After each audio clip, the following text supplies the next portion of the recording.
So hi guys, welcome back to the channel. Let's start with a new video for your class 11th computer science. तो यार description में तुम्हें हमारी website की link मिल जाएगी। जैसे इधर तुम सिलेबस पर क्लिक करोगे तुम्हारा ऑफिशियल सिलेबस खुल जाएगा फॉर योर सेशन 2026-27। नीचे स्क्रॉल करना। आज की वीडियो में हम तुम्हारा unit 1 that is computer systems and organisation का ये सब topic that is Boolean logic और इसके अंदर जितने भी टॉपिक्स गिवन है हम A to Z सब कुछ डेप्थ में कवर करने वाले हैं। So let's start with our very first that is introduction. Humans versus machines. Humans understand words, emotions, sounds etcetera. तो यार हम ह्यूमंस और कंप्यूटर्स में क्या डिफरेंस है? हमें वर्ड समझ आते हैं, इमोशन समझ आते हैं, हम साउंड्स को सुन के समझ सकते हैं। जैसे मैं तुमसे बोलूं क्या मस्त बंदा तुम्हें पढ़ा रहा है, तो यार तुम उस सेंटेंस का मीनिंग समझ लोगे। बट कंप्यूटर को अगर तुम यही बोलो तो कंप्यूटर को कुछ समझ आएगा? नहीं आएगा ना। उसके पास इमोशंस नहीं है, लैंग्वेज नहीं है, फीलिंग्स नहीं है। कंप्यूटर के पास ब्रेन नहीं होता, पर वो इतने सारे काम आखिर कर कैसे लेता है? इसी क्वेश्चन का आंसर हम लॉजिक गेट्स चैप्टर में देखेंगे। Computer has no brain, no understanding. Electricity concept. तो यार कंप्यूटर को बस एक ही लैंग्वेज समझ आती है, दैट इज इलेक्ट्रिसिटी। कंप्यूटर के अंदर जो वायर होती है उसके अंदर या तो तुम्हारी बिजली दैट इज इलेक्ट्रिसिटी या तो प्रेजेंट हो सकती है या फिर एब्सेंट होती है। मान लो तुमने कंप्यूटर अपने सॉकेट के अंदर लगाया, तुम बटन ऑन करोगे इलेक्ट्रिसिटी आनी स्टार्ट हो जाएगी, बटन ऑफ करोगे इलेक्ट्रिसिटी चली जाएगी। तो बस यही दो पॉसिबिलिटीज है, दैट इज इलेक्ट्रिसिटी या तो प्रेजेंट हो सकती है वायर के अंदर या फिर एब्सेंट हो सकती है। इसी कंसेप्ट को इंजीनियर्स ने यूज करने का सोचा। इंजीनियर्स ने सोचा कि इन दो states that is present and absent को हम क्यों ना यूज करें to represent any kind of information.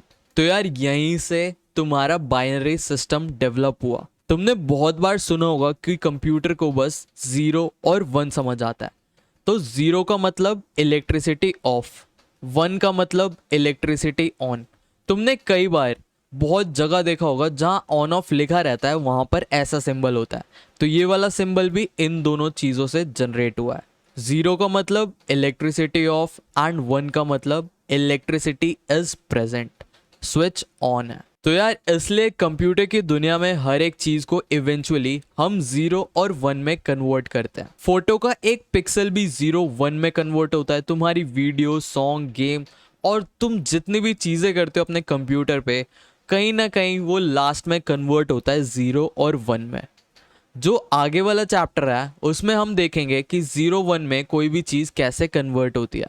इसमें हम देख रहे हैं कि इलेक्ट्रिसिटी फ्लो के पूरा का पूरा अंदर कंप्यूटर के अंदर सिस्टम कैसे चलता है। हल्का फुल्का आइडिया लगा। अब इस 0-1 को कौन हैंडल करता है? Inside your computer there are billions of tiny electronic switches called transistor. तो यार कंप्यूटर के अंदर ये ऑन ऑफ ये सारा काम कौन करता है? ये करता है तुम्हारा ट्रांजिस्टर। ट्रांजिस्टर होता क्या है आओ डेप्थ में देखते हैं। ट्रांजिस्टर्स तुमने बहुत बार देखा होगा, कोई सर्किट खोलकर तुम्हें ऐसे ऐसे चिप्स मिले होंगे। ये सारी चिप्स क्या है? Transistor. An ultra tiny switch that can allow electricity to pass और स्टॉप इलेक्ट्रिसिटी। ये एक ऐसा स्विच होता है, ये परमिशन देता है कि वेदर इलेक्ट्रिसिटी वहाँ से जा सकती है या इलेक्ट्रिसिटी वहाँ से नहीं जाएगी। जैसे तुम्हें फैन ऑन करना होता है, तुम्हें बटन ऑन करना होता है, जैसे बटन ऑन करोगे इलेक्ट्रिसिटी तुम्हारी फैन तक पहुँचेगी और तुम्हारा फैन स्टार्ट हो जाएगा। सेम होता है ट्रांजिस्टर। ट्रांजिस्टर कंट्रोल करते हैं कि इलेक्ट्रिसिटी उसके थ्रू जाएगी कि नहीं जाएगी। अब देखते हैं हमारे सीपीयू के अंदर ये कैसे सब कुछ सेटअप होता है। अब एक ट्रांजिस्टर से कुछ होगा नहीं, 2 से भी नहीं होगा, लेकिन इमेजिन करो बिलियन ऑफ ट्रांजिस्टर्स को हम आपस में कनेक्ट कर दे। बिलियंस, उतने billions of switches connected cleverly. तुम्हारा एक छोटा सा प्रोसेसर होता है, छोटी सी सीपीयू चिप होती है, उसके अंदर तुम्हारे पास बिलियंस ऑफ स्विचेस अटैच्ड होते हैं। अब ये स्विचेस करते क्या है? हर एक सेकेंड बिलियंस ऑफ ऑन या फिर ऑफ होता रहता है तुम्हारे सीपीयू के अंदर। तुम्हारे कंप्यूटर के प्रोसेसर के अंदर बिलियंस ऑफ ट्रांजिस्टर्स होते हैं। ये हर सेकंड में बिलियंस ऑफ टाइम ऑन और ऑफ होते रहते हैं। इसी वजह से तुम्हारे कंप्यूटर कैलकुलेशन कर पाता है, गेम्स खेल पाते हो, तुम वीडियोस देख सकते हो और जो भी तुम कंप्यूटर के अंदर करते हो। तुम्हें मोटा मोटा आइडिया लगा सीपीयू क्या होता है, कैसे काम करता है एंड कैसे इलेक्ट्रिसिटी से सब कुछ डेवलप हुआ है धीरे धीरे। Bye connecting these switches engineers created decision making. Computer कोई डिसीजन ले सकता है, कंपैरिजन कर सकता है, कैलकुलेशंस कर सकता है। When multiple transistors are connected together they form logic gates. तुम्हारे चैप्टर का नाम ही है Boolean logic and logic gates. तो ये लॉजिक गेट्स होते क्या हैं? जब हम आपस में बहुत सारे ट्रांजिस्टर को कंबाइन कर दे तो उस कॉम्बिनेशन को हम क्या बोलते हैं? Logic gets. लॉजिक गेट्स ही तुम्हारे डिसीजन मेकर होते हैं। तुम क्या इनपुट दोगे, तुम्हारे लॉजिक गेट डिसीजन लेंगे और तुम्हें आउटपुट देंगे। आउट डिटेल में पढ़ते हैं लॉजिक गेट्स को। लॉजिक गेट्स तुम्हारे टेक्स्ट बुक में जो डेफिनेशन गिवन है, logic gates are electronic circuit that takes binary input. Binary मतलब इनपुट या तो जीरो लेगा या फिर वन लेगा। हमने पढ़ा दो ही स्टेट होते हैं, या तो जीरो या तो वन। तो इनपुट के अंदर या तो जीरो ले सकता है या वन ले सकता है। Then perform logical operation. उस लॉजिक गेट के अंदर कुछ ऑपरेशन परफॉर्म होंगी एंड लास्ट में जो तुम्हारा आउटपुट आएगा वो आएगा सिंगल बाइनरी। सिंगल बाइनरी मतलब या तो तुम्हारा आउटपुट जीरो आएगा या तो वन आएगा। कभी भी दो आउटपुट नहीं आ सकते लॉजिक गेट्स के थ्रू। लॉजिक गेट्स में हमेशा एक ही आउटपुट होता है, बट इनपुट तुम कितने भी ले सकते हो। तो यार अगर एग्जाम में आ जाए डेफिनेशन लिखने को तो ये लिख के आ जाना। वैसे डेफिनेशन बहुत कम आते हैं, इस पे डायग्राम बेस्ड क्वेश्चंस आते हैं जो हम आगे कवर कर रहे होंगे। आओ देखते हैं क्लासिफिकेशन ऑफ लॉजिक गेट्स। तो यार लॉजिक गेट्स तीन कैटेगरीज में डिवाइडेड है। सबसे पहले बेसिक गेट्स, जिसके अंदर तुम्हारा एंड गेट आता है, तुम्हारा और गेट आता है, तुम्हारा नॉट गेट आता है। फिर आता है हमारे पास यूनिवर्सल गेट्स, इसके अंदर तुम्हारा नैंड गेट आता है और नॉर गेट आता है। फिर होता है तुम्हारा थर्ड में स्पेशल पर्पस गेट्स, जिसके अंदर तुम्हारा जोर गेट और एक्स नॉर गेट आता है। तो ये सारे गेट्स तुम्हें इस चैप्टर के अंदर कवर करने हैं। तो आओ एक एक कर हर एक गेट को पहलते हैं। First we have is not gate, जो कि ये वाला है। अब जो भी मैं तुम्हें स्लाइड्स में दिखाऊंगा पहले समझ लेना, फिर तुम्हें ईजिली याद हो जाएगा। और जितनी चीज़ें मैं तुम्हें याद करने के लिए बोलूँ बस उतनी कर लेना, तुम्हारे फुल मार्क्स आएंगे। बहुत ईजी चैप्टर है। फर्स्ट नॉट गेट करता क्या है? जो भी तुम इनपुट दोगे उसका ये अपोजिट आउटपुट देगा। जैसे तुमने अगर इनपुट जीरो दिया तो ये आउटपुट वन देगा, तुमने इनपुट वन दिया तो ये आउटपुट जीरो देगा। तो वैल्यूज को इन्वर्ट या फिर स्विच करने के लिए हम नॉट गेट यूज करते हैं, इसे इन्वर्टर भी हम बोलते हैं। अब एग्जाम में बहुत बार आता है कि किसी गेट का डायग्राम बनाओ, तो नॉट गेट तुम्हारा कैसे दिखता है? तुम्हें एक लाइन बनानी है, फिर ट्राइंगल बनानी है, फिर आगे एक सर्कुलर बनाना है और एक लाइन खींच देनी है। इधर से कुछ भी इनपुट जाएगा एंड इधर से तुम्हारा आउटपुट आएगा। अब तुम पूछोगे भैया क्या इनपुट पे क्या आउटपुट आता है वो भी तो बताओ। तो उसके लिए हमें एक टेबल रेडी करनी पड़ती है। उस टेबल को हम बोलते हैं ट्रुथ टेबल। इसके अंदर हर एक पॉसिबल ऑफ इनपुट रहता है और उस इनपुट से क्या आउटपुट आया है वो भी रहता है। जैसे मैंने इधर ए से रिप्रेजेंट करा है एज इनपुट, तो ये वाला कॉलम तुम्हें इनपुट बताएगा एंड इसे बोलते हैं ए डैश। ए डैश देखो इधर लिखा है, ये बता रहा है इस इनपुट पर क्या क्या आउटपुट आएगा। मैंने बताया था जो भी तुम इनपुट दोगे उसका अपोजिट आउटपुट तुम्हारा नॉट गेट देता है। तो इनपुट में अगर तुमने जीरो दिया तो आउटपुट में तुम्हारा क्या आएगा? वन। सिमिलरली अगर इनपुट में तुमने वन दे दिया तो आउटपुट में क्या आएगा? तुम्हारा जीरो। तुम्हें समझ आ गया नॉट गेट? तुम्हें बस इसका डायग्राम याद करना है, ये ट्रुथ टेबल याद करनी है। ट्रुथ टेबल में बस ये याद रखना जब भी जीरो दोगे वन आएगा, वन दोगे जीरो आएगा। आई गेस तुम्हें नॉट गेट क्लियर होगा। सेकेंड टाइप ऑफ गेट के पास चलते हैं, that is or gate. Or gate क्या करता है पढ़ो। Or gate gives output one if any input is one. Or gate के अंदर हम दो इनपुट देते हैं। अब ये वन आउटपुट कब देता है? जब एक भी इनपुट वन हो। अभी बताता हूँ मैं क्या कहना चाह रहा हूँ। सबसे पहले इसका डायग्राम समझो। तुम्हें दो इनपुट देने हैं ए और बी। ये तुम वेरिएबल कुछ भी नाम लिख सकते हो, मैंने ए और बी ले दिया। फिर ऐसे करके थोड़ा कर्व शेप में ट्राइंगल बनाना और इधर से एक एरो निकाल देना। अब ए और बी क्या रिप्रेजेंट कर रहे हैं? तुम्हारे इनपुट और y क्या रिप्रेजेंट कर रहा है, तुम्हारा आउटपुट। और गेट को हम ऐसे भी दिखाते हैं y equals to a plus B. Or का मतलब प्लस तुम्हारे बूलियन लॉजिक के अंदर। आओ तुम्हारा ट्रुथ टेबल देखते हैं। जब a के अंदर हम 0 इनपुट देंगे एंड b के अंदर भी हम 0 इनपुट देंगे तो तुम्हारा आउटपुट क्या आएगा, 0।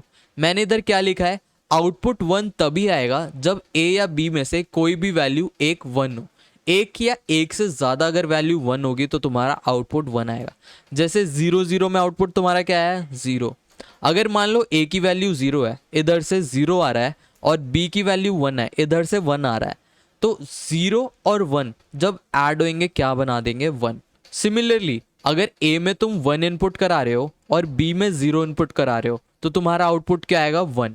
क्योंकि मैंने बोला था a या b में से अगर एक भी वैल्यू 1 है तो आउटपुट क्या आएगा, 1। इधर a की वैल्यू 1 है इसलिए 1 आया, इधर b की वैल्यू 1 है। अगर दोनों की वैल्यू 1 हो गई तब भी आउटपुट तुम्हारा क्या आएगा, 1। तो सिंपल सा है और गेट भी। तुम्हें डायग्राम याद करना है, और गेट याद रखना हमेशा प्लस से दिखाते हैं, और ट्रुथ टेबल में जब भी एक भी वैल्यू 1 हो तो तुम्हारा आउटपुट 1 आएगा। 0 0 में बस 0 रहेगा, 0 1 में 1, 1 0 में 1, 1 1 में भी 1। सो दिस वॉज योर और गेट। अभी धीरे धीरे मैं और गेट्स बताऊंगा तब तुम्हें और अच्छे से समझ आ जाएगा। Next we have is and gate. And gate 1 तभी देता है जब सारे के सारे इनपुट 1 हो। आओ इसका भी डायग्राम देखते हैं। इसका डायग्राम ऐसा टोपी जैसे शेप का होता है। सबसे पहले ऐसे सर्कुलर बना देना, फिर ऐसे कर्व कर कर डी शेप का बना देना, ठीक है। अब इसके अंदर 2 इनपुट होते हैं, या तो A या तो B, और आउटपुट हमने लिख दिया Y। जैसे और गेट को हम प्लस से रिप्रेजेंट करते हैं, एंड गेट को हम रिप्रेजेंट करते हैं डॉट के साथ, ठीक है। याद रखना रिप्रेजेंटेशन। अब इसका ट्रुथ टेबल देखते हैं। अगर A का इनपुट 0 हो और B का इनपुट 0 हो, इधर से भी 0 आ रहा है, इधर से भी 0 आ रहा है, तो इधर कुछ कैलकुलेशन परफॉर्म होएंगी और लास्ट में आउटपुट क्या आ जाएगा तुम्हारा, 0। इसमें 1 आउटपुट तभी आएगा जब दोनों के दोनों साइड से 1 आए।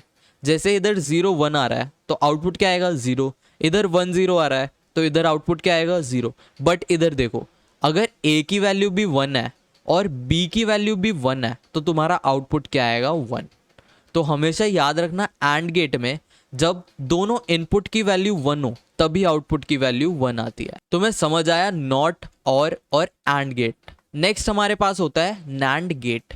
नैंड गेट कुछ नहीं होता, एंड गेट के आगे ही हम नॉट गेट लगा देते हैं। मतलब इधर जो भी आउटपुट आ रहे हैं उसका उल्टा आउटपुट आएगा नैंड गेट के पास। नैंड का मतलब ही होता है and gate as it is बनाओ, साथ में नॉट गेट जोड़ दो। इसका डायग्राम देखो, ये वाला डायग्राम एकदम एग्जैक्ट ऐसा है, बस हमने यहाँ पर छोटी सी बॉल बना दी। अब नैंड गेट को रिप्रेजेंट कैसे करते हैं, तुम्हें लिखना है A डॉट बी, और क्योंकि नॉट यूज कर रहे हैं तो ऊपर एक डैश आ जाएगा। इधर देखो तुम्हें डैश दिख रहा है, तो रिप्रेजेंटेशन तुम्हें समझ आ गई। अब आ जाओ ट्रुथ टेबल पर। ट्रुथ टेबल में जो भी इधर आउटपुट आ रहा था इसका एकदम अपोजिट कर देना। 0 0 पे 1 आएगा, 0 1 पे भी 1 आएगा, 1 0 पे भी 1 आएगा, बट 1 1 पे क्या आएगा, 0। इधर जो भी आउटपुट आएगा इसका अपोजिट कर देना नैंड गेट के अंदर। सिमिलरली हमारे पास नॉर गेट, जो भी और गेट का आउटपुट आ रहा था उसको अपोजिट कर देना। इसके अंदर तुम्हें याद होगा और गेट ऐसा दिखता था, इसके आगे तुम ऐसा सर्कुलर बना दो तो ये तुम्हारा क्या बन जाएगा, नॉर गेट। इसके अंदर भी हम क्योंकि नॉट यूज कर रहे हैं तो ऊपर डैश बना देंगे। और गेट क्या होता था, y equals to a plus B, but nor gate आगे नॉट लग चुका है तो ऊपर हम डैश लिख देते हैं रिप्रेजेंटेशन के लिए। इसका ट्रुथ टेबल हमने और गेट में क्या पढ़ा था कि जब भी अगर एक भी 1 आ जाए तो आउटपुट 1 आता है, बट उसका एकदम अपोजिट कर दो। 0 0 इसका आउटपुट आएगा 1, 1 0 पे 0, 1 0 पे 0, 1 1 पे भी 0। जो भी और गेट का आउटपुट आ रहा था उसे एकदम अपोजिट कर दो नॉर गेट के अंदर। अब समरी लेते हैं, अभी तक हमने क्या पढ़ा, तुम्हें और क्लैरिटी आएगी। अभी तक हमने बेसिक गेट्स कवर कर लिए और यूनिवर्सल गेट्स कवर कर लिए।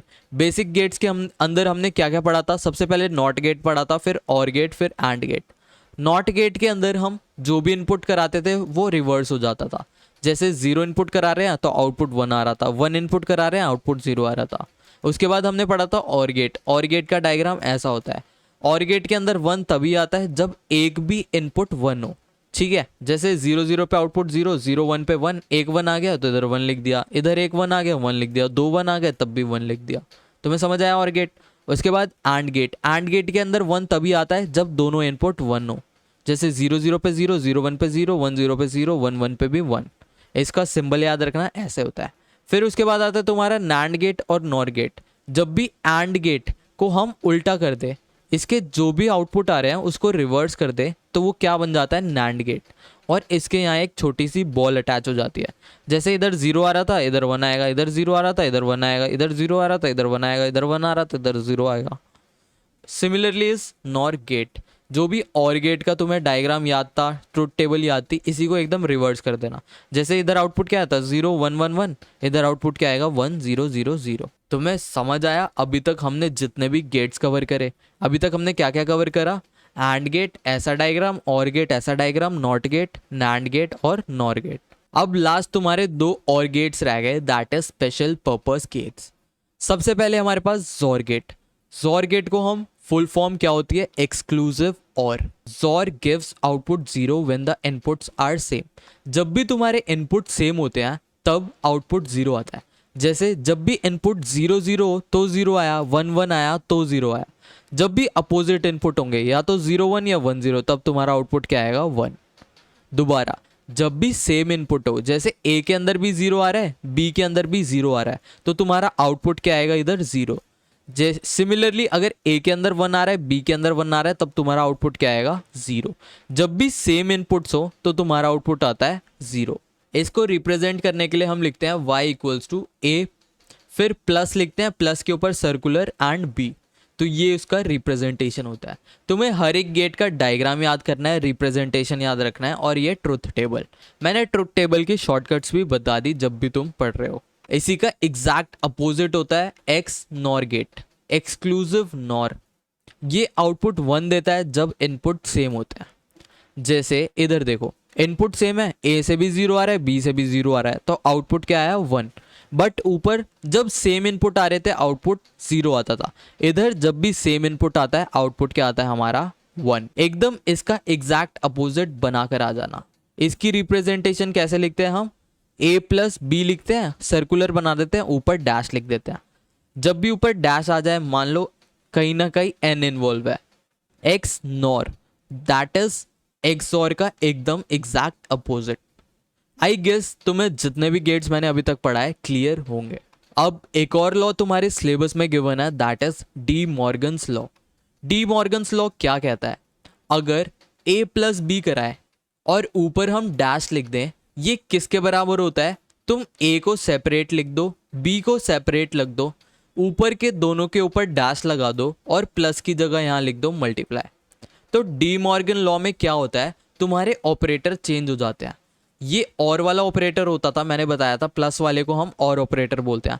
तो और ऑपरेटर तुम्हारा कन्वर्ट हो जाता है एंड ऑपरेटर में।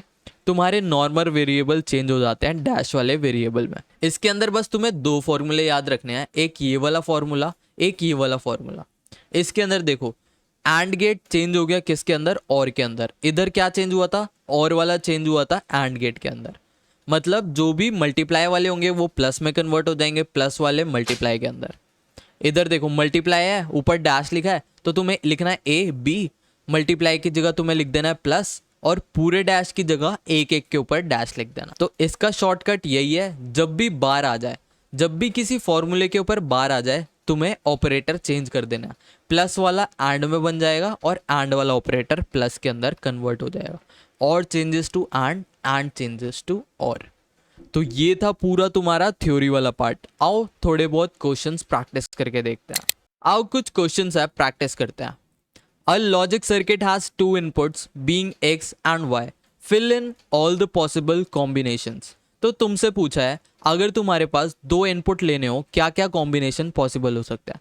तो x के अंदर 0 आ जाए, y के अंदर 0 आ जाए, x के अंदर 0 आ जाए, y के अंदर 1 आ जाए, x के अंदर 1 आ जाए, y के अंदर 0 आ जाए, या फिर दोनों के अंदर 1 आ जाए।